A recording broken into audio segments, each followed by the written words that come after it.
Hey, today I want to show you 3 easy vegan and comforting recipes you can make at home. And it's getting pretty cold here in Europe, and I'm pretty sure in North America and other parts of the world too. Today I want to show you don't have to feel guilty about finding comfort in food. We all do it, and you can make really healthy recipes too. So these are 3 recipes I really like to make. We have a creamy pasta with the bomb sour cream I talked to you about on my Insta story for ages. Yep, it's in this video. Then we have a soup recipe that's from my ebook actually. And then finally we have something like a curry or stew, something peanut buttery, spicy. It's really bomb tasting. All these recipes are super easy to follow, super easy to make, and they use seasonal ingredients so you can find them in winter too. So yeah, hope you enjoy.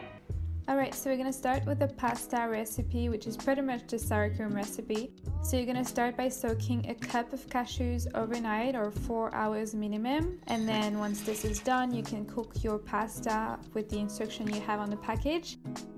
Then I'm using 1 shallot. You could use an onion, but I'm intolerant to onion, so I use a shallot, which is just as fine actually. And yeah, I peel it and I chop it in small pieces, and I forgot to remove the germ. It's better to do it before than after chopping. Anyways, you just finish chopping and then you're gonna put it in a pan. Next, I'm using some frozen capsicum because it's not the season at the moment, and this is just really easy, so that's about a cup. But if you have fresh red capsicum, it'd be good too. Then I'm cooking everything without any oil or water, and I just wait that the pepper actually sticks to the pan, and then I'm adding boiling water. That will result in some caramelized bell pepper, and so you do that for about 3 to 4 minutes, I would say, or until it's soft and brown. So to make the sour cream, you're taking your blender in which you're adding your soaked cashews, which you've drained obviously, and then the cooked capsicum and shallot, half a lemon juice, and once again all the detailed recipe is going to be in the description box so you can follow the exact same quantities. I'm adding vinegar, I'm adding salt, and I'm also adding paprika obviously because this is a smoked paprika sour cream.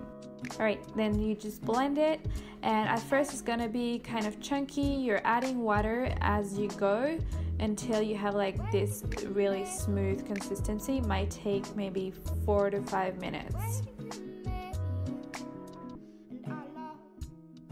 Next, you drain your pasta, which should be cooked by now, and you're adding them back into your pan and pour the sour cream on top and just mix that well. And yeah, just add that to your bowl and you have a really easy, comforting meal. I just really love it, and I just love that sour cream on its own too, just like on toast and stuff. It's delicious. I would really suggest you try it out.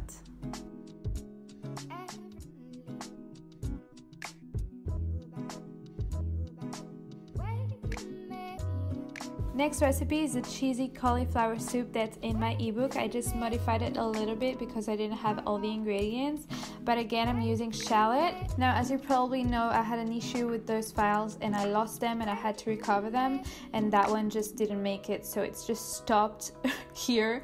So I'm gonna tell you what I did after that. I chopped the garlic and I added spices to the pan. I'm gonna put the exact spices in the description box, and then after that I started cooking it with a bit of water, and now we're here. Just cook that for about 2 to 3 minutes.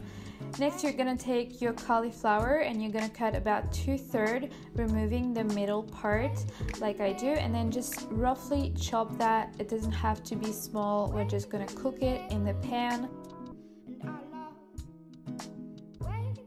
I'm using French lentils. In my original recipe it's red lentils and it's better with red, but I didn't have any, so you know, I just changed the recipe a little bit. And then adding boiling water, actually not boiling water, just hot water. You could use stock too. Then I put it on high heat and immediately reduce it before boiling and cover it for about 20 minutes. After that, I'm adding nutritional yeast, which will give the cheesy flavor, and vinegar, which will help to brighten the soup, and also 2 blocks of frozen coconut milk for some creaminess. Once it's cooled a little, I add it to the blender and I just pulse it until it's super smooth. That's how I like my soups. If you like chunky soups, you could just leave it like that if you want. For the cauliflower croutons, you're gonna use the remaining third of the cauliflower, which you're gonna chop in smaller bites. Add it to a bowl with herbs and spices, which again are gonna be exactly in the description box, but it involves a maple syrup because that gives a really nice flavor to it, and tamari sauce. Just mix that well until everything is well coated, like so.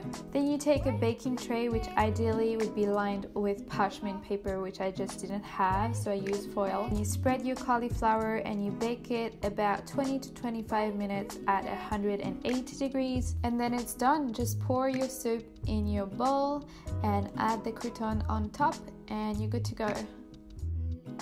And I don't know, the soup really looks green here, but the soup was actually more yellow. I don't know what happened with the camera, but yeah, it's more yellow golden color rather than green.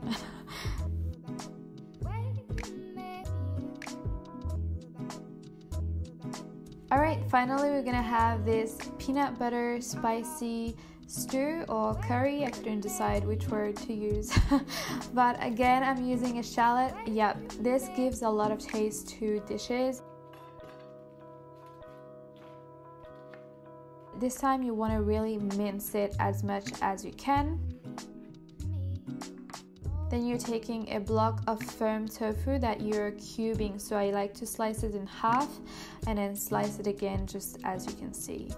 And prior to this, I also removed the excess water with paper towel. Then I'm adding them to a pan with spices. So this time I'm using cumin, I'm using masala spice, cinnamon, and a little bit of chili, that's optional, and tamari sauce. Then I start to cook everything and magically it transforms into that.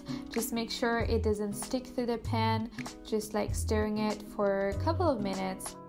Then I take my squash and I magically peel and cut it. Ta-da! And I add it to the pan again. And then this time I'm adding the tomatoes. I like to use cherry tomatoes. They're just like slightly better in taste, I feel. And then 2 cans of water. I just reused the can of tomatoes. I mix that well, and now it's time to add the peanut butter to it. So I add 1/3 cup of peanut butter, and that's really important. That's like the key ingredient here, so no, you cannot do without it. That gives a really nice flavor to the dish, so definitely do it. And then I cover it and I'll let it cook for about 30 minutes. After the time's up, it should be thick like this, and that's when you want to add the chickpeas in and the lemon juice, and then stir that again. And finally I'm adding 2 blocks of frozen spinach. You could also use fresh spinach. I just find it super handy, so that's what I do. And this is off the heat, by the way, just the final touch to it. That's what it looks like at the end, and you're gonna have plenty of leftover for this. So I like to pair it personally with semolina, so I add a couple of tablespoons of semolina, and then I add like 2 big dollops of that stew or curry, haven't decided.